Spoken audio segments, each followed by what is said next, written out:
नमस्कार साथियों, फिर से न उभरने पाए माओवादी। जी हाँ, आज की जो चर्चा है वो माओवाद को लेकर है कि ये दोबारा ऐसा ना हो पाए, इसके लिए क्या प्लानिंग हो।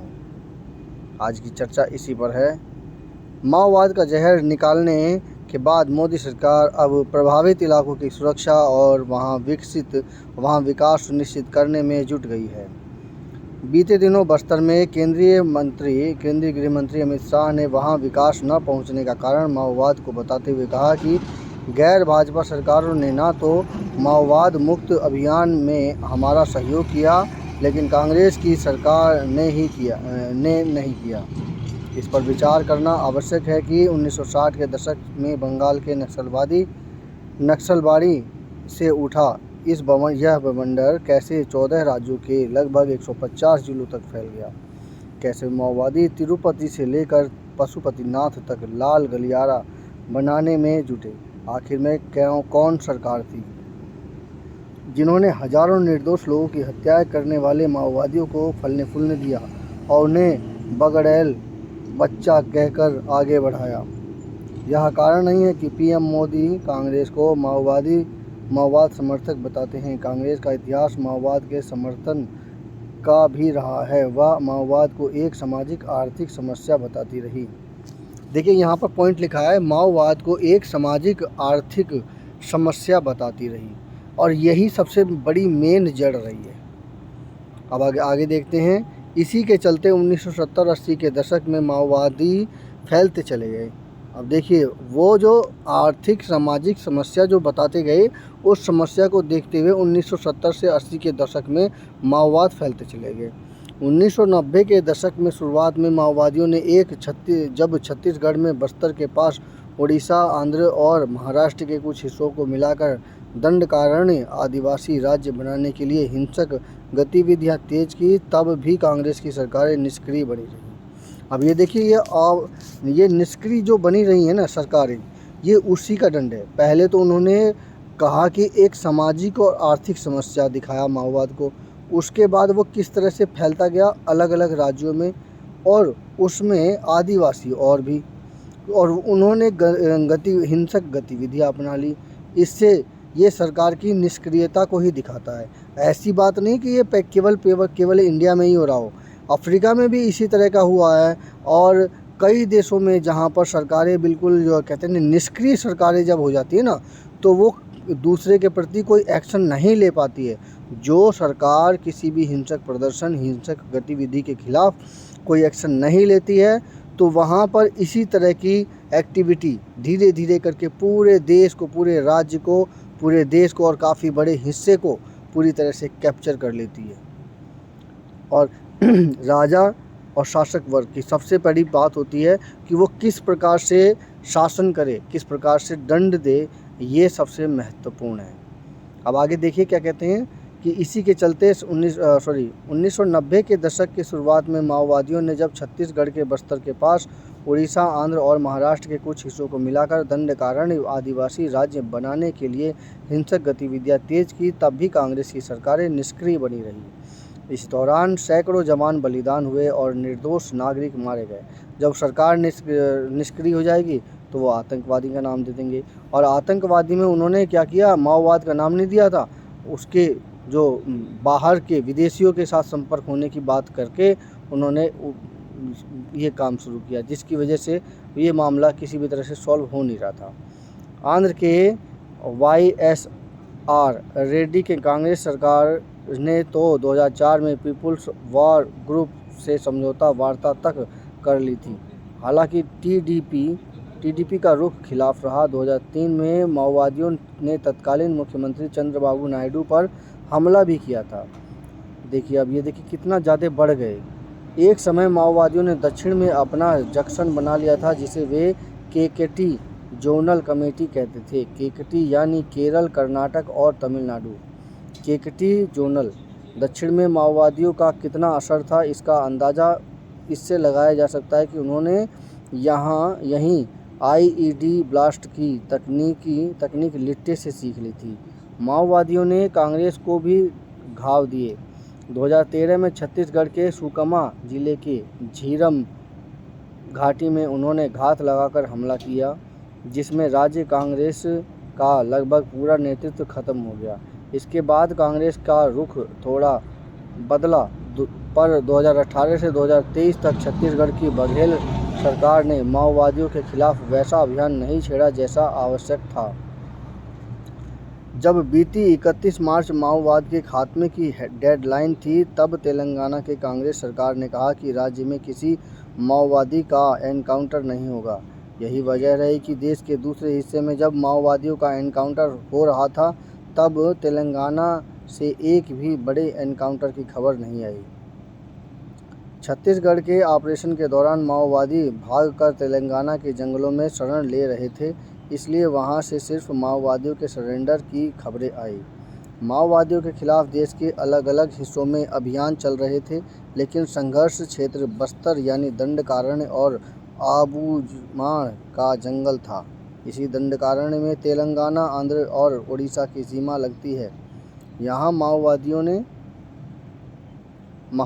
का जोर था। आबूझमाड़ से गढ़चिरौली महाराष्ट्र की सीमा लगती है, जिसे पिछले सप्ताह ऑपरेशन अंतिम प्रहार के बाद आधिकारिक रूप से माओवाद से मुक्त घोषित किया गया। अकेली कांग्रेस ही माओवादियों के प्रति नरम नहीं रही थी। अनेक ऐसे समूह भी थे जो इनके सहानुभूति रखते थे। 2003 में छत्तीसगढ़ में जब रमन सिंह की भाजपा सरकार आई, तो पुलिस और अर्धसैनिक बलों की गुरिल्ला युद्ध का प्रशिक्षण देने के लिए नागालैंड आर्म्ड फोर्स की बटालियन बस्तर बुलाई गई। उन्होंने बीजापुर के सलवा जुड़मू के साथ मिलकर माओवादियों का जबरदस्त दबाव बनाया। सलवा जुड़मू ग्रामीणों का समूह था जो माओवादियों के खिलाफ उठ खड़ा हुआ था। 2005 से 2007 के बीच नगा बटालियन ने माओवादियों के खिलाफ जड़ें हिला दी थी। माओवाद समर्थकों ने यह देखा नहीं गया। वामपंथियों ने छत्तीसगढ़ में नगा बटालियन भेजे जाने पर खूब हाय तौबा मचाई। आखिर 2007 में उसे वापस बुला लिया गया। इससे माओवादियों का हौसला बढ़ा। अब देखिए, एक तो पूरा जंगली एरिया, उसमें नागालैंड बटालियन गई और उसके बाद उसे वापस बुला लिया गया, तो जाहिर सी बात है उनका हौसला बढ़ जाएगा। इससे माओवादियों का हौसला बढ़ गया। उन्होंने 2007 में बीजापुर के रानी बोडली गांव में पुलिस कैंप पर हमला कर दिया, उसमें आग लगा दी और उसमें 55 जवान जिंदा जला दिए। और कितना गंदा काम किया था। 2010 में सुकमा के तार मेटला में माओवादियों ने हमला किया। इसमें सीआरपीएफ के 76 जवान बलिदान हो गए। Oh my God. 2010 में ऐसा साल रहा जिसमें सबसे ज़्यादा हिंसा हुई थी। सलवा जुड़मू को भी माओवादी समर्थकों ने चलने नहीं दिया। सुप्रीम कोर्ट में उनके खिलाफ याचिका दायर की गई। 2011 में सुप्रीम कोर्ट के जज बी सुदर्शन रेड्डी ने सलवा जुड़मू को अवैध ठहरा दिया। गत वर्ष कांग्रेस ने इन्हीं सुदर्शन रेड्डी को उपराष्ट्रपति पद का प्रत्याशी बनाया। शायद इसी कारण गृह मंत्री अमित शाह ने यह कहा कि आदिवासियों को दर्शकों तक गुमराह करने और खूनी खेल खेलने वाले लोग अब हार मान चुके हैं, पर वे शांत नहीं रहते। वे भेष बदलकर फिर से आ सकते हैं। साफ है कि इसके प्रति सतर्क रहना होगा और माओवादी फिर सर उठा नहीं पाएँ। अब देखिए, आप एक चीज़ देखिए, हम अपनी ओर से बता रहे हैं, ये जो भी माओवादी का जो क्षेत्र था वो एकदम आदिवासी था, कटा हुआ क्षेत्र था, जहाँ से संपर्क स्थापित करना बहुत मुश्किल था। ये अबूझमाड़ दंडकारण्य वाला जो एरिया है, काफ़ी ज़्यादा घना एरिया है, जहाँ कुछ एक आदिवासी जो जंगल में रह सकते थे वो ही केवल इसमें सतर्क हैं। अब ऐसे एरिए में जो है व्यापार बहुत कम होगा। और देखिए, सब कुछ व्यापार के ऊपर डिपेंड करता है। आप किसी से ले रहे हैं, किसी से सामान कुछ ले रहे हैं, आप वो किस रेट पे ले रहे हैं और किस मात्रा में ले रहे हैं, उसके ऊपर डिपेंड करता है।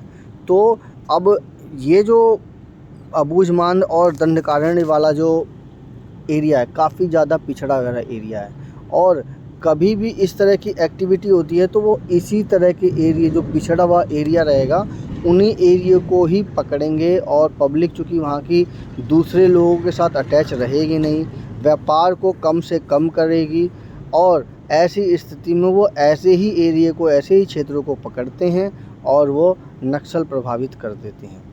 तो यहाँ पर इन्होंने माओवाद प्रभावित करा। माओवाद को माओवादी विचारधारा के ढंग से चलाया गया। एक्चुअल में ये चाइना की देन है, जो कि उनकी विचारधारा की वजह से ये धीरे धीरे करके स्टार्ट हुआ और पूरे उसमें फैल गया। अब ये देखिए 14 राज्यों में 150 जिलों तक फैल गया। और कहाँ से हुआ? बंगाल के नक्सलबाड़ी से उठा, ये बवंडर था। अब देखिए बंगाल के नक्सलबाड़ी जो एरिया है वो एरिया कुछ उग्रवादी वाला एरिया है और डेवलप एरिया नहीं है। तो वहाँ से स्टार्ट हुआ और उन एरियो में गया है जहाँ पर विकास, जो डेवलप नहीं एरिया है। जैसे कि तिरुपति से पशुपतिनाथ तक जो फैला है 14 राज्यों में 150 जिलों में फैल गया। और ये वही एरिया है जो जहाँ पर व्यापार नाम का कोई चीज़ नहीं है, क्योंकि व्यापार कब होगा? जब कोई बाहर का आदमी आ कर के वहाँ की चीज़ों को समझेगा, वहाँ से सामान लेगा, दूसरों को प्रोवाइड करवाएगा, दूसरे देशों को, दूसरे क्षेत्रों में वो सामान देगा, तब जा कर के वो व्यापार होगा। जहाँ जहाँ इन एरियो में व्यापार नाम का कोई चीज़ नहीं रहा, जिसकी वजह से ये नक्सल के रूप में फैलना शुरू हुआ।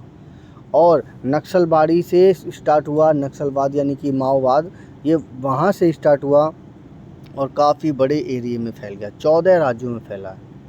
और वो वही क्षेत्र है जहाँ पर व्यापार बिल्कुल नहीं, यानी मध्य, कोस्टल रीजन नहीं है, बिल्कुल मध्य वाला एरिया है, भारत के एकदम मध्य वाला एरिया, जो कि काफ़ी ज़्यादा मतलब जंगलों से भरा पड़ा एरिया है। ये वो एरिया है जहाँ पर बहुत ही मुश्किल से व्यापार हो पाता है। आज भी मैं समझता हूँ कि अगर मान लीजिए कि माओवाद नक्सलवाद ख़त्म हो गया है, लेकिन आज भी व्यापार वहाँ पे शून्य के बराबर है। जब तक वहाँ पर व्यापार नहीं होगा, जब तक वहाँ के आदिवासी व्यापार की तरफ आगे नहीं बढ़ेंगे, तब तक ये नक्सलवाद ख़त्म नहीं हो सकता। जहाँ मैं समझता हूँ कि अगर शहरों में अगर मेट्रो स्थापित हो रही है, अगर नक्सलवादियों को ये दिखाया जाए कि शहरों में अगर जहाँ मेट्रो चल रही है और तुम्हारे यहाँ पर कोई सुविधा नहीं मिल रही है, इसके पीछे के कारण हैं कि एक झूठा घमंड कि मैं इतने पैसे वाला हूँ, मैं इतने में हूँ, ये एक झूठा घमंड दिखा करके नक्सल या माओवाद के रूप में पब्लिक का भड़क जाना, ये एक तरह का भ्रम था। और इस भ्रम को तोड़ने का एकमात्र तरीका है जब अबूझमान या इन क्षेत्रों के लोग जब बाहर के लोगों के साथ मिलेंगे, उनके साथ बातचीत होगी, जब उनके विचारधारा आपस में मिलेगी, तब जा कर के ये नक्सलवाद या माओवाद ख़त्म होएगा। अब बात आई कि सरकारी रूप से तो ये ख़त्म हो गया है, लेकिन विचारधारा को कैसे ख़त्म करना है? अब विचारधारा के लिए आपको वहाँ के लोगों के साथ तालमेल बनानी पड़ेगी। देखिए सब कोई व्यक्ति सरकारी नौकरी के लिए नहीं निकलता है। जब तक वहाँ के लोग नौकरी के लिए वहाँ से निकल कर के बाहर नहीं जाएंगे या बाहर के लोग उन एरियो में जा कर के नौकरी नहीं करेंगे, तब तक वहाँ पर विचारधारा में बदलाव नहीं होगा। विचारधारा के बदलाव के द्वारा ही केवल इसका सॉल्यूशन किया जा सकता है। तो मेरी समीक्षा कैसी लगी कृपया कमेंट कीजिए, चैनल को सब्सक्राइब कीजिए। हालांकि इसमें काफ़ी लोग मर गए हैं और इतने बड़ी हानि अगर है तो उसके पीछे का कारण ये नक्सलवाद है, यानी कि एक ग्रुप के अंदर इस तरह की बेवकूफ़ी जो हिंसा के रूप में पनप रही है। उन्हें ये लगता था कि ये हमारा संपत्ति लूट के ले जा रहे हैं और पुलिस वाले सोच रहे थे कि हम इन्हें किसी तरह से शांत करवाएं। तो मतलब वही हुआ कि जब तक वहाँ के आदिवासी निकल कर के बाहर के लोगों के साथ अटैच नहीं होंगे, कीमतों को समझेंगे नहीं, दूसरे की चीज़ों के साथ आदान प्रदान नहीं करेंगे, तो वो माओवाद के रूप में पनपेगा ही पनपेगा। क्योंकि जब तक विचारधाराओं की सब कुछ ये विचारधाराओं की लड़ाई है। और इतनी जो हिंसा हुई, इतने जो जवान मरे हैं, उन सभी के पीछे का कारण ये माओवाद रहा है। क्योंकि जब तक एक आदमी दूसरे आदमी के साथ अटैच होएगा नहीं, बातचीत करेगा नहीं, लेन देन होएगा नहीं, तब तक ये नक्सलवाद या माओवाद ख़त्म नहीं हो सकता। तो मेरी समीक्षा कैसी लगी कृपया कमेंट कीजिए, चैनल को सब्सक्राइब कीजिए। धन्यवाद। और मैं समझता हूँ सरकार और लोगों को जन जागरूक अभियान की तरह एक समाज दूसरे समाज से इस प्रकार से मिलना जुलना शुरू करे ताकि नक्सलवाद फिर कभी पनपे ना, क्योंकि महत्व इसका है कि व्यापार किस प्रकार से हो ताकि नक्सलवाद फिर ना पनपे। जब आपको हर चीज़ की ज़रूरत आपके आदिवासी एरियो तक पहुंच जाएगी, तब आप खुद ही कहोगे कि नक्सलवाद से हमारे को कोई फ़ायदा नहीं। मान लीजिए आपके पास 1 करोड़ रुपया है और वो 1 करोड़ रुपया आपके बैंक में है या आपके घर के अंदर ही है, या मान लीजिए कि आपके पास 1 करोड़ रुपए तक की संपत्ति का कोई सोना है और वो कहाँ है, वो आपके घर के अंदर ही है। वो सोना कब काम आएगा? जब उससे आप बहुत सारी आधुनिक चीज़ें या अपनी ज़रूरत की चीज़ें पूरी कर सकते हैं, तभी वो उपयोगी है। बस आप ये समझ लीजिए नक्सलवाद की स्टार्टिंग ऐसे ही हुई है और इसी प्रकार की जो एक्टिविटी है उसको कंट्रोल करने के लिए सरकार को समय समय पर प्रयास करते रहना चाहिए। जब तक वो नक्सलवादी अपने सामानों को दूसरे देशों, दूसरे क्षेत्रों, दूसरे जगह पर अगर सप्लाई नहीं करेंगे, बाहर नहीं निकलेंगे, तब तक उनकी विचारधारा में परिवर्तन होगा नहीं। और जब तक विचारधारा में परिवर्तन होगा नहीं, तब तक नक्सलवाद ख़त्म होगा नहीं। और सबसे बड़ी है जहाँ पर बेरोज़गारी है। बेरोज़गारी की आप सभी जानते हैं कि आबादी कितनी कम है और ऐसी स्थिति में रोज़गार देना कितना मुश्किल हो जाता है। सबसे बड़ी बात है कि व्यापार करने के लिए पैसा चाहिए, करेंसी चाहिए, और करेंसी की हालत ये है कि जो भी पैसा उन आदिवासी एरिया में मिलता होगा वो केवल बंदूक और इधर उधर की चीज़ों में ख़त्म हो जाता होगा। सरकार को और समाज को, वहाँ के समाज को जागरूक रह करके इस प्रकार से कदम उठाने चाहिए ताकि ज़रूरत की चीज़ें पब्लिक, आम जनता किस प्रकार से पूरी कर सके, इस पर ध्यान देना चाहिए। व्यापार के लिए हर 6 महीने और 1 साल में कम से कम हर व्यक्ति 1 साल में या 6 महीने में बड़े शहरों में जा कर के व्यापार करे, अपना सामान उन जगहों पर बेचे ताकि ज़्यादा से ज़्यादा लोग उनके आदिवासी क्षेत्रों में आएँ। जितना ज़्यादा आदिवासी क्षेत्रों में लोग बाहर के जाएंगे, तभी जाकर के उनका व्यापार डेवलप होएगा, वो क्षेत्र विकसित कहलाएगा। और विकसित कहलाएगा का मतलब यहाँ पर उनकी मानसिकता विकसित होगी। जब तक मानसिकता विकसित नहीं होगी, तब तक ये माओवाद पूरी तरह से ख़त्म नहीं हो सकता। भले ही आपके शाह जी ने ये कह दिया हो कि माओवाद जड़ से ख़त्म हो गया है, लेकिन जब जड़ से ख़त्म तो जब भी माना जाएगा जब तक विचारधारा में बदलाव नहीं होगा। और विचारधारा में बदलाव तभी हो सकता है जब व्यापार पूरी तरह से चुस्त दुरुस्त हो। और उसके लिए व्यक्ति और समाज स्वेच्छा से, अपने इच्छा से अगर टैक्स देना शुरू कर दे, तो समझ लीजिए वहाँ से नक्सलवाद या माओवाद ख़त्म हो गया है। बहुत से लोग होते हैं रोते हुए टैक्स देते हैं। आप ये सोच लीजिए कि आप ये टैक्स जो दे रहे हैं वो देश के लिए योगदान में दे रहे हैं।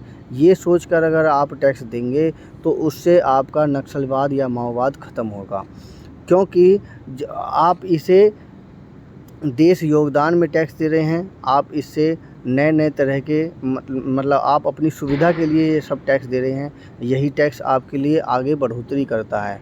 आपको लगता नहीं है कि ये टैक्स आपको दिख रहा है, लेकिन आप जो भी पैसा दे रहे हैं उसका तरह के, जैसे सड़क बनाना, लाइट की सुविधा देना, इस तरह की सुविधाओं को में ये कन्वर्ट हो जाता है। और ये सब सुविधाएं इसीलिए दी जाती हैं, जो क्षेत्र जितना ज़्यादा टैक्स देगा उस क्षेत्र में उतनी ज़्यादा सुविधाएं मिल पाएंगी। अब ये जितना भी क्षेत्र है वो पूरी तरह से डेवलप नहीं हो पाया है, क्योंकि वहाँ पे टैक्स कलेक्शन इतना मुश्किल हो जाता है। लोगों की जो विचारधारा है उसमें परिवर्तन होना मुश्किल हो जाता है। जहाँ जो जितना ज़्यादा अच्छा टैक्स देगा वो उतना ही ज़्यादा विकसित हो जाएगा। तो पहली जड़ तो वही थी कि जहाँ पर ज़्यादा टैक्स मिलेगा वहीं पर विकास ज़्यादा होगा, और इसी की वजह से माओवाद पैदा हुआ। तो महत्वपूर्ण यह है कि एक व्यक्ति जब दूसरे देशों या दूसरे अच्छे शहरों में जाएगा, वहाँ से ज्ञान लेगा, वहाँ पर वो नौकरी करेगा, उनके संपर्क में आएगा और अपनी चीज़ें जो कि इन क्षेत्रों में पाई जाती हैं वो वहाँ पर जाकर के बेचेगा, तब जाकर के ये माओवाद ख़त्म होगा। क्योंकि जब सेल और परचेस का जो प्रोग्राम जब ये चलेगा तो उससे टैक्स इकट्ठा होगा और वो टैक्स ही उस क्षेत्र को विकसित करेगा। तो ये है महत्वपूर्ण कि माओवाद को किस प्रकार से ख़त्म किया जाए, समय समय पर प्लान बनाया जाए और उन प्लान के तहत केवल एक जगह एक स्थिर क्षेत्र में ही केवल ज्ञान का प्रसार या मीटिंग ना हो, ये मीटिंग उस क्षेत्र से दूसरे क्षेत्रों में जा कर के हो, ताकि एक व्यक्ति या